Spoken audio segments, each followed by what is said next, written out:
Alright, this is the final part of my Pork Belly Friday projects. It is 1:20 in the morning. I've successfully finished the first two portions. As you can see, I've got my brined, already been chilled, pressed. It's sitting on top there.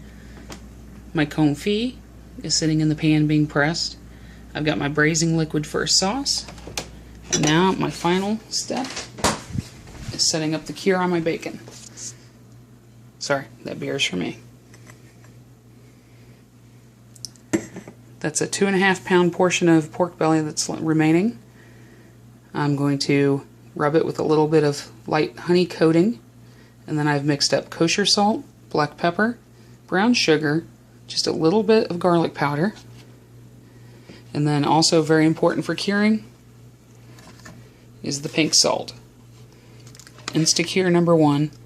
It's for short-term curing. It's very important that you get the correct amount for the amount of meat that you are curing. So I used a half teaspoon for this 2.5 pound pork belly. Like I said, I'm going to put a nice coat of honey over it, and then I'll sprinkle it with the cure, wrap it up, put it in the refrigerator for about 7 to 10 days. And at that point, I'll do another short video to show you how I'm going to smoke it lightly, just to get a little bit of that hickory or mesquite smoke into it.